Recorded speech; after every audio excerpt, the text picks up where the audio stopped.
Right. Hello, everybody. Welcome to the session. I'm really excited to be here. Today, we will be talking about advanced front-end debugging techniques for backend developers.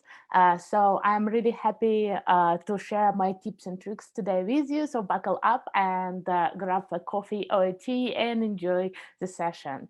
So a little bit about myself. My name is Anna Mikhailova. I'm a senior architect at Kalamuna. We are a web agency that has two locations in Auckland in US and in Toronto in Canada, but we are fully distributed and normally active in nonprofit, the government, higher education. So drop us a line if you want to connect. Okay, and let's get started. So a little bit about myself. I am Drupal 7 and 8 Acquia certified Grandmaster. I have more than 7 years of Drupal specific experience, and I really enjoy doing everything Drupal, and by day I'm typically a backend developer, so I'm doing a lot of migrations and backend tasks. But you know, things happen, and sometimes you will have to jump in, put on a front end hat, and debug fast, especially if your front end buddy is on vacation or you know, have some other emergencies to put down. So those are tips and tricks that I will be sharing today that I learned over my time, where I needed to jump in and help to debug or help to fix something quickly until I can pass things over to a front-end lead. I'm also a nature enthusiast, so if you're a nature enthusiast, feel free to say yay in the chat. And also, I'm a dog lover, so if you're a dog or cat person, you can also post in the chat. No judgment here, but I am definitely a dog lover. Also, my dog is secretly named Simba, which is a name after the cat. So that's a funny fact about me. Feel free to drop me a line on Twitter at SunnyEnotic if you'd like to connect or have any other questions after the presentations. I'm always happy to interact with everyone. All right, CSS debugging grid. That's our first topic for today. So we will start with CSS debugging and with Grid. If you don't know what Grid is one of the latest and greatest addition to the CSS, which made layouts so much better than they typically were. So no more absolute positioning tables or floats. We now can do layouts with grids and Flexbox. And Grid is like a bigger browser of Flexbox. It's a two-dimensional system that allows you to specify templates for columns and rows and do all of this fun stuff. Obviously, because the fun stuff is always fun, it is also needs to be fun to debug. So let's dive right in. We will start with Firefox. We will be covering a few browsers today, where we'll do Firefox and then Chrome. So Firefox comes with a great grid inspector, which is fantastic. It provides you a grid and gutter outline, which is very important if you're trying to see how your grid is actually being rendered by the browser, so what the browser sees. And you can toggle it by pressing on a grid flag, which I'll show in a second. And you can also follow these links on my slides for Mozilla Grid Playground and a CodePen if you'd like to play yourself with a grid debugging in Firefox. So that looks something like that. And this is a grid flag that I was talking about. That little button toggles on and off, and you can see the outline. So the green diagonal lines is a gutter, and then the main outline is an outline of your grid. But Firefox goes a little bit further, and you can dive a little bit deeper on here as well. So hold on. Yeah, here we go. So you can go and specify additional options. So down, when you click on this grid peel, you can also open down a grid drop down in a layout tab in the Firefox. Down there, you can add additional advanced settings. So one of the settings is display line numbers. Very great when you write in a template syntax. So if you are writing complicated templates with grids, you can specify that the template or grid item starts on a certain row number and certain column number, or if you already have it written by your front end people, then you can definitely just debug it and see how those numbers correspond to what's written in your CSS code. And second one that I really like is display area names. That's helpful if you are going into a front-end advanced adventure and you're actually building your full templates with grid. That can be useful if you're doing something like templating in vis-a-vis or in body area, and or you have components such as paragraphs or bricks, and you're using a lot of grids for templating those. You can name grid areas with area names like header, footer, sidebar, aside, and that will be displayed here as well in that grid preview, which is very useful when you're trying to debug the layout and something doesn't render as expected. And another one that is very useful is extend lines infinitely. I love this one because, sometimes when you have a very keen designer, they can come back and say, oh, that's a little bit misaligned, or like that needs to go like 2 pixels to the left, 3 pixels to the right, and you eyeball it and it seems like it's okay. Well, those lines help you to just guide your eye and see if that's really aligned or not. And just fix an alignment. It helps out not just for the grid, but also to understand how grid aligns within a bigger picture of your website. So that's pretty awesome. I really love all of these options. I encourage you to go and play with it and see what's going on. But those are the options that Firefox provides out of the box. As for Chrome, unfortunately, Chrome isn't that great for the grid debugging specifically. It doesn't give you much of the information. It gives you an outline of grid items, but that's about it. So there are a couple of add-ons. They are not as great as Firefox ones, but I do encourage you to browse the Chrome marketplace for the add-ons. I haven't been able to find any single one that is, a very good one that I loved a lot. I played with some. Some are very complicated, some are easier, but maybe some of them will work for your workflow. So I encourage you to test them out. All right, Flexbox. Flexbox is like a younger brother of a grid. It's the same as a grid in terms of the purpose. So it's done for layouts and it is very flexible, hence Flexbox. But it's also a little bit more limited. So it's one-dimensional structure. So it can either lay out columns or rows. Because of that, I called it a younger brother, even though it appeared earlier than grid in the CSS specification. All right, so for the Flexbox debugging, I do recommend Firefox as well. And that's because it provides a lot of great options that we'll dive in a second. It provides a flex outline, and it also allows you to monitor some flex properties like base of the flex items and other additional, like more in-depth settings. And you can play with it in this code pen and the slides. So it will look something like that. And you'll see that by default, it also can be toggled the same way that grid was. You can just press on that gray pill next to the Flexbox. It's also a great outline if you're not sure what items on the page using Flexbox. You can just scan the DOM in Inspector and see which one are using grid, which one are using Flexbox. So fantastic indication right here. And then obviously you can open it with a Flex container in Layout tab. And you'll see all of the flex items, but that's not just it. You can also toggle row and wrap properties right here.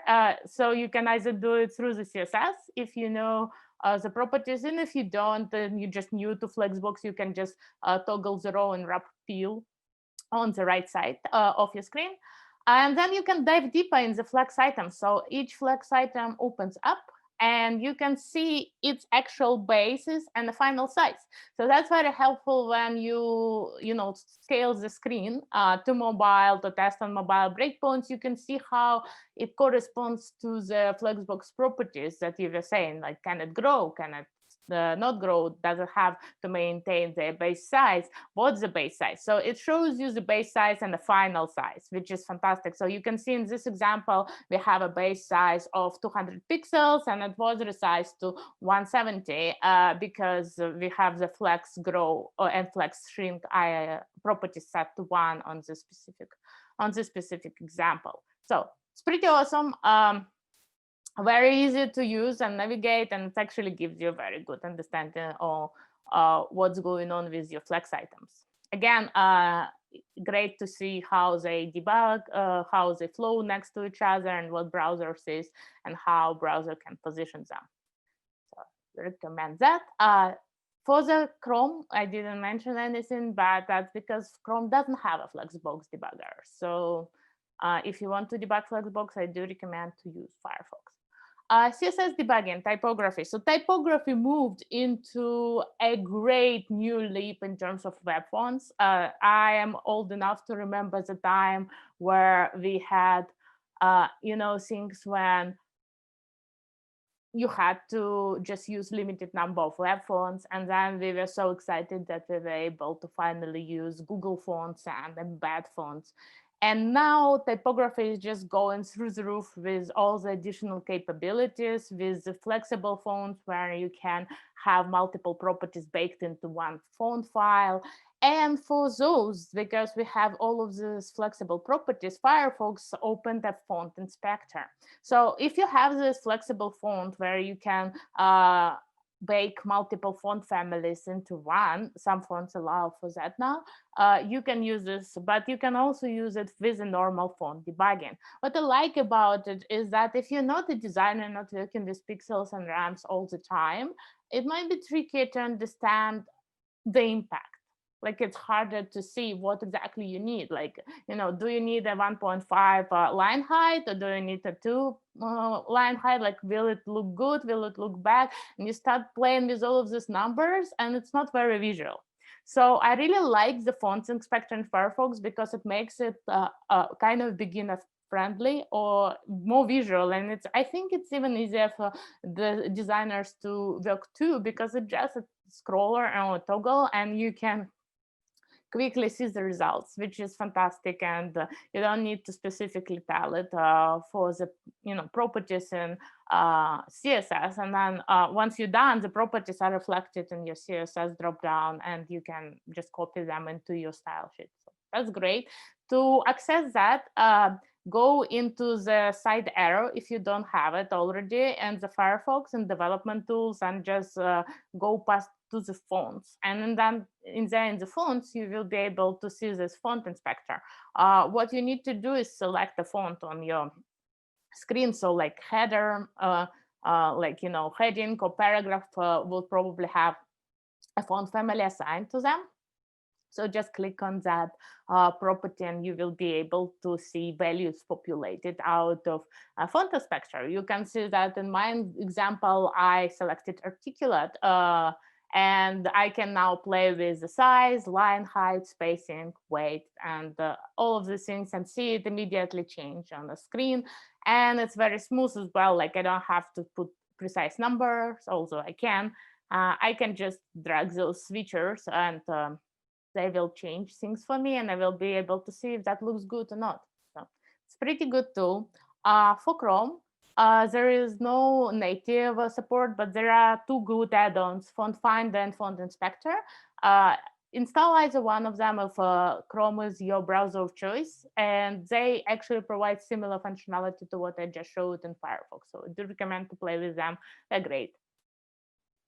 All right, accessibility testing. So accessibility is growing bigger and bigger with more and more requirements, and it's very important to keep things accessible, because accessible is not only for people with permanent disabilities, it's for everyone, and it makes web better for everybody. So we will be talking today only about browser tools that are coming with your browser, but definitely there are so many other great tools and great services that can be used to enhance your accessibility.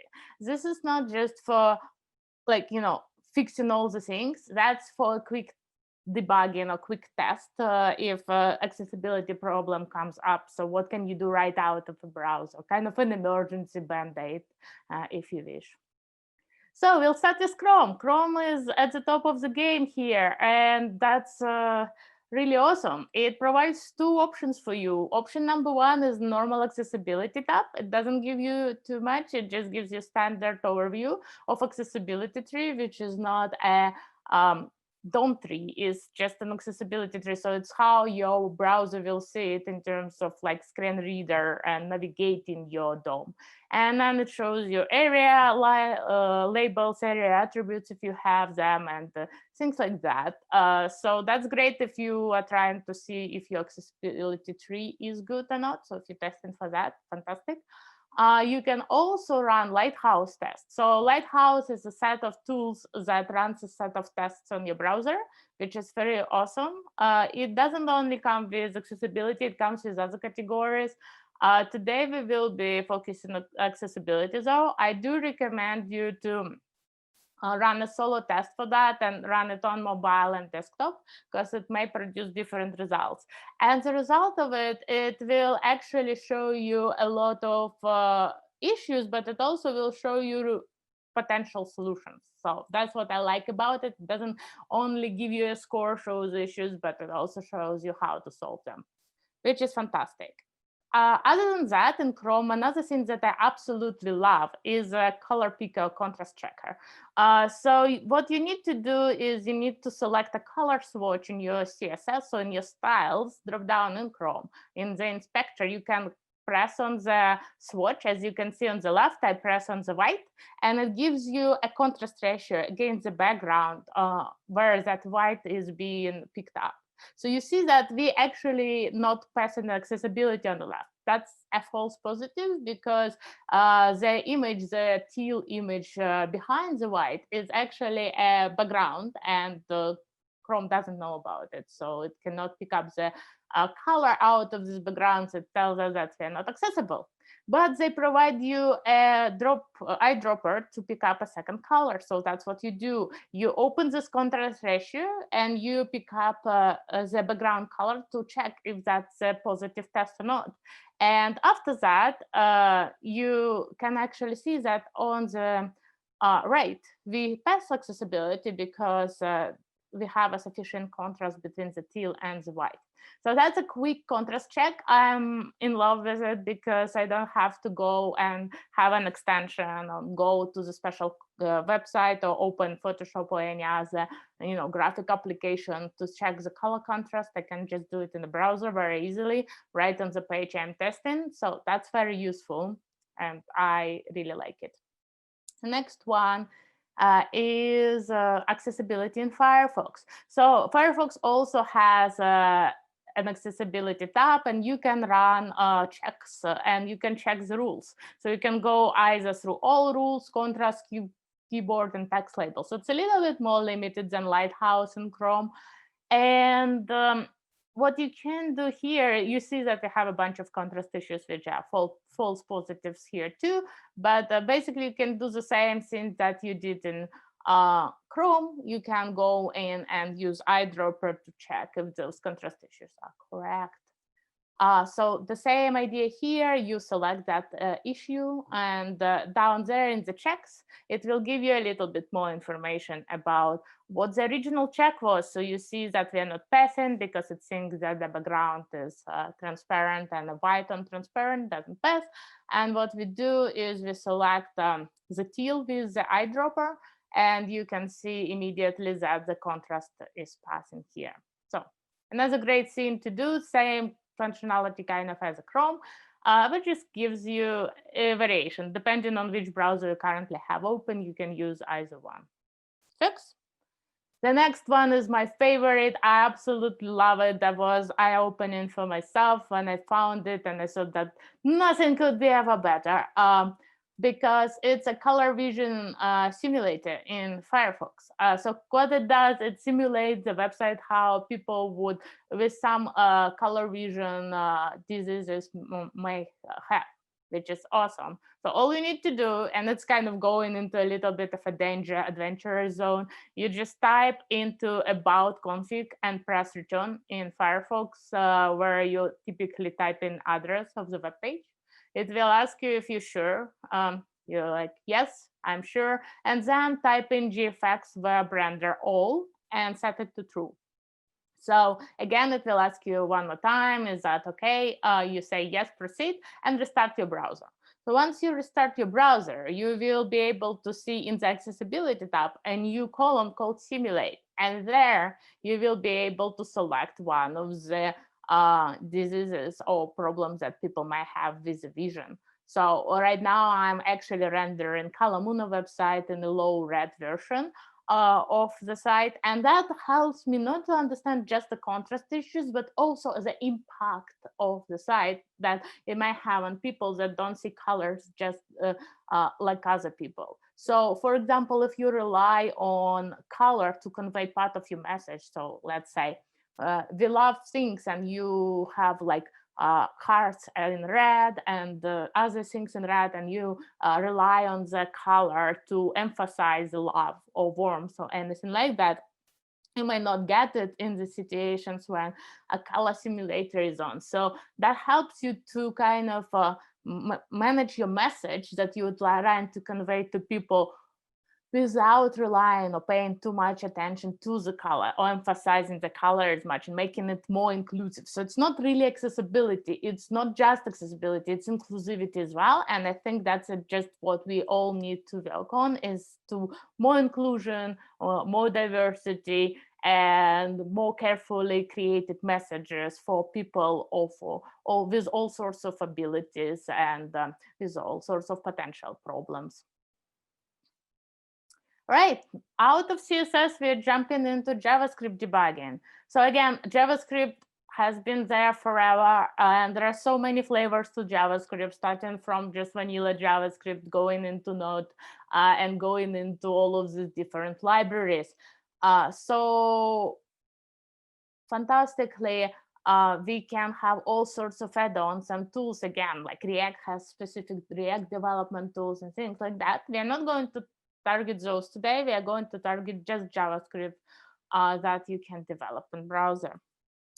So we set this Chrome, and I know that pretty much all people at some point, if you're a developer for the web, has been debugging JavaScript. And I'm not going to talk to you about how to go through the debugger step by step, because I'm pretty sure everybody knows that. We will be talking about tips and tricks, or things that are normally hidden and not a lot of people may know. It's that you may find useful. So one of these things in Chrome is kind of buried in preferences is code folding.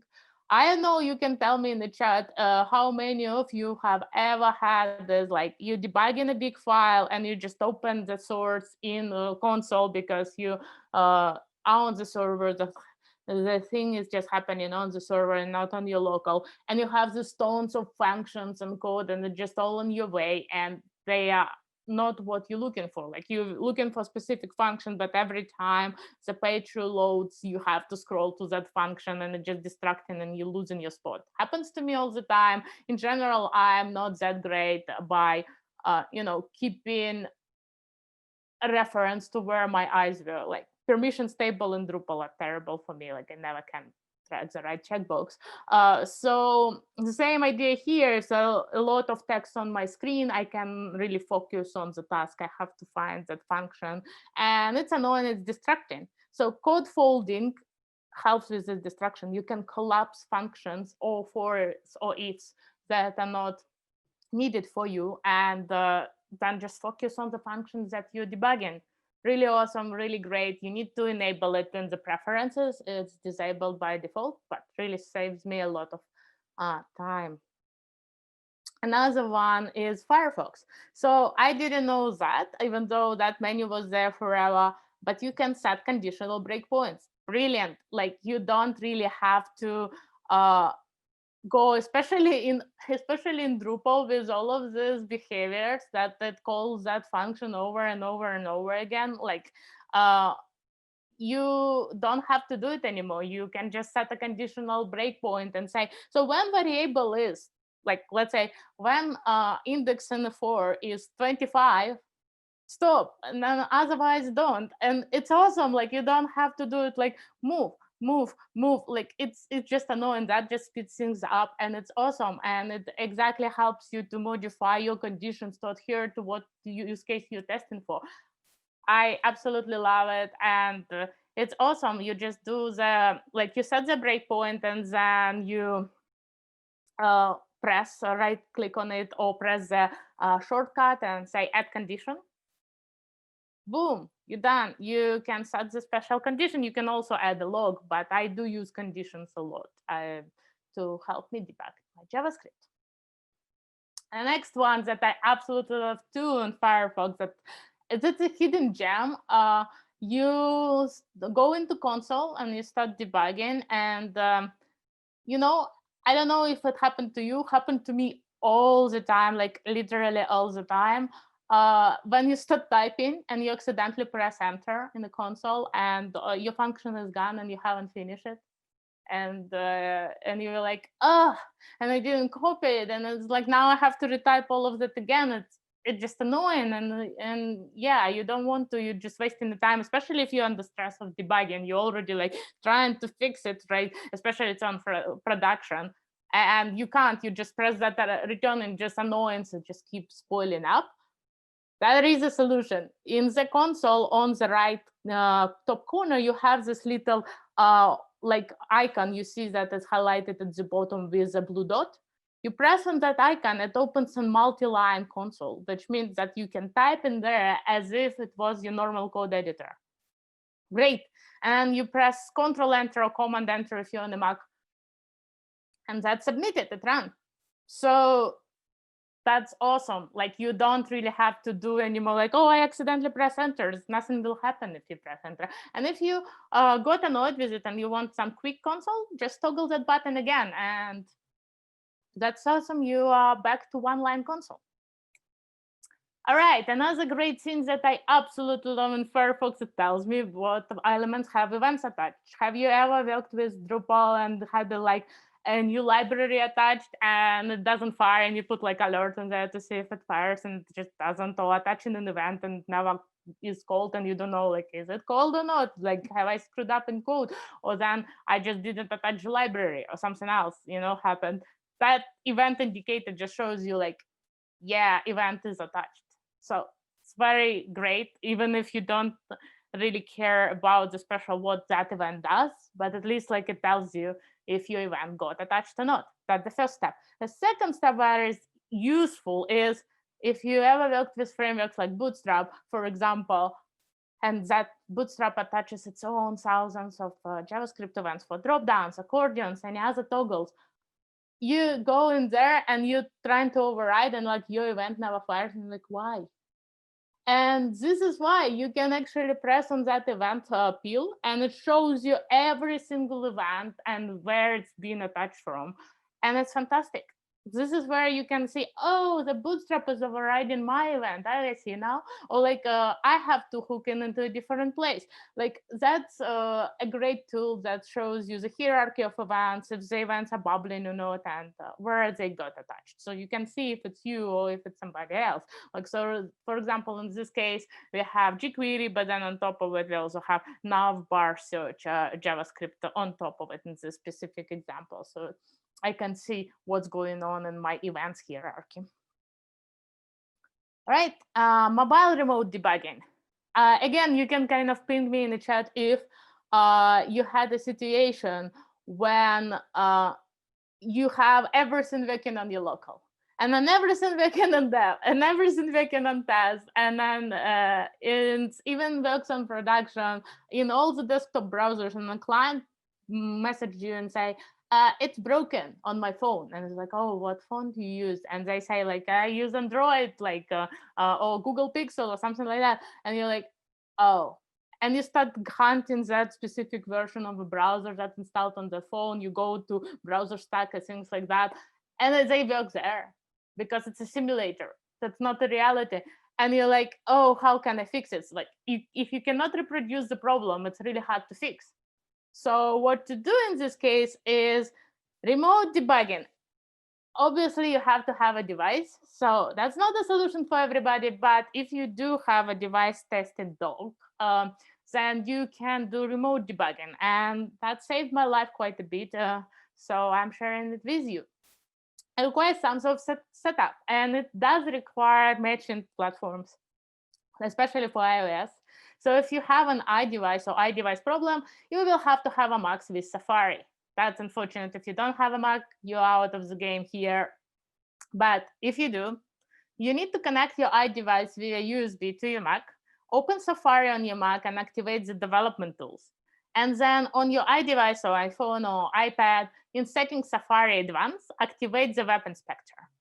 So then on your iPhone or iPad, you just go to the site you want to debug, for example, Drupal.org, and you go and on your Mac, open development menu, and in there you will be able to choose the site from your iDevice that is connected via USB.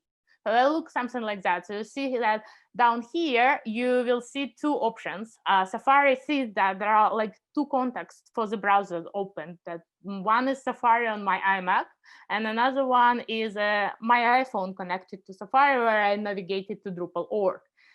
So when I select that, it will show me all the scripts from JavaScript from Drupal.org, and there I will be able to start debugging just the same way I was showing you in the console. So you can edit the files right there. And the great thing about it is that it allows you to save this file to your device temporarily. So what will happen is you don't have to push to production. You can keep modifying that file, and that file is stored on your device so that you can check the fix. And when you're happy, you can export that file back to your iMac or MacBook, whatever you might be using, and then push it to Git. Great. And you don't have to deploy to production. You can actually debug this way.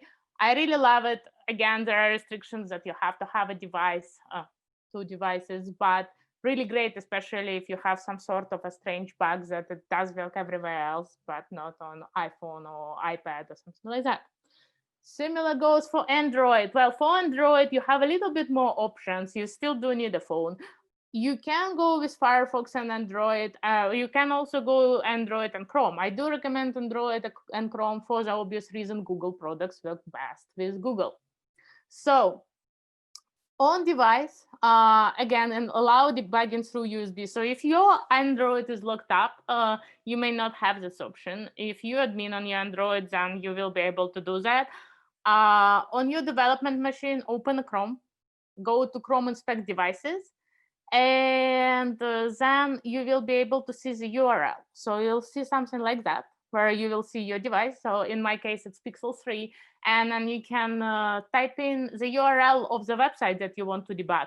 The same idea happens. You can open the JavaScript files attached to it. And from there, you will be able to use console to just debug and press anything you'd like.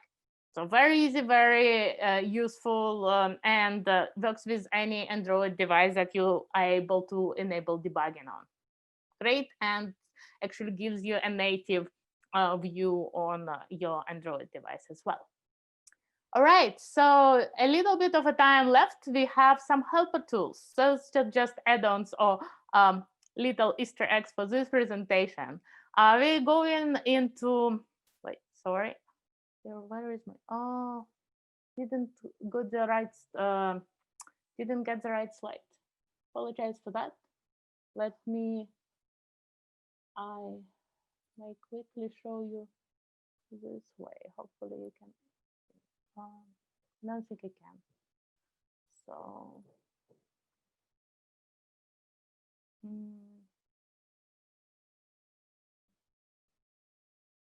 yeah, I don't think I can. All right, I can do that. Okay, here we go.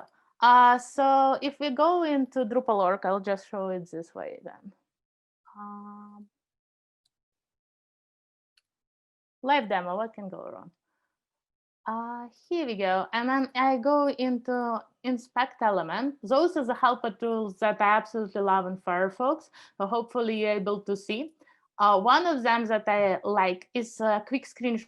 I know that we can definitely press all the shortcuts on the operation system to do a screenshot, but if you just press on here, you get a full screenshot of the page. Very useful if, for example, you use some sort of add-on to draw on the screen, or you are in Zoom and you draw on the screen and want to save that screenshot for the later, you can just press that, and that will make a screenshot of entire screen. Another thing that I absolutely like is rulers. Again, helps when you are debugging with your designer to see the measurement and see the alignment. And one other thing is that's kind of random. So if your thing that you're trying to measure on the site is not a box model, so you can't really do like something like, like that, and you just go and see it like div or h2 with dimensions, you can actually go with measure proportion and draw this guy. And that gives you not only width and height, but you can, measure anything you want in here. So that's that. So it's pretty awesome. I really like it, and it's a definitely great tool. All right, that's all I wanted to show you. Let me go back to the presentation here.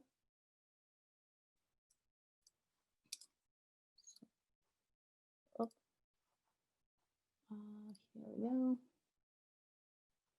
All right, so the presentation. So please join us for the contribution opportunities. We have a mentored contribution on Friday, and first time contributor workshop, and a general contribution. And that's all I wanted to share for you. So please Q&A, and don't forget to fill in a survey at the end of the session. Well, I will just look into the questions and answer section and see if there are any questions.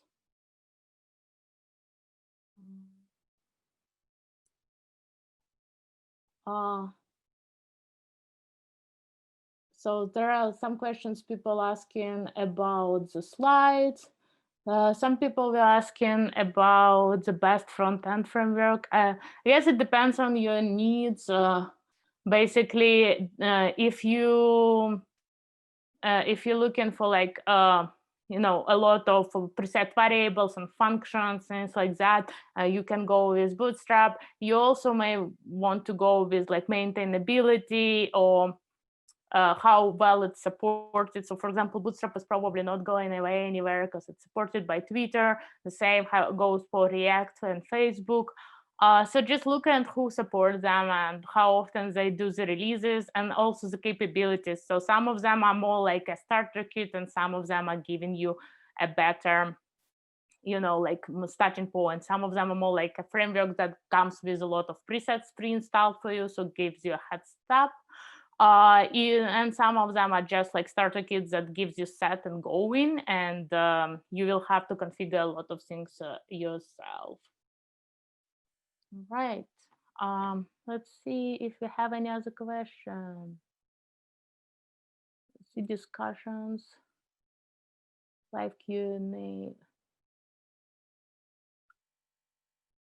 What's your favorite tool that you've used so far? I don't know. I really like Firefox tools that are there coming out of the box, and I just like Firefox for a lot of reasons. I know it fell out of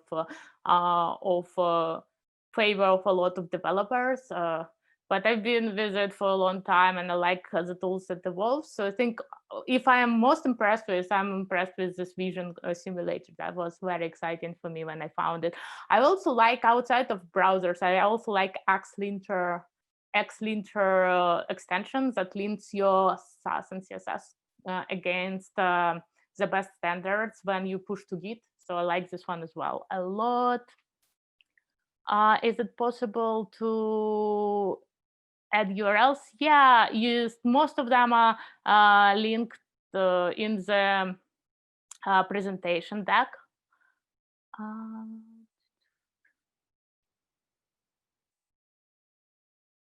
How do you enable measurement tools in Firefox? I think they were enabled by default. If not, then you go into this advanced settings in the, like here, I think that were in there. Maybe not, maybe they were not. Oh, you go down here. Where is my settings? Settings. Okay, here we go.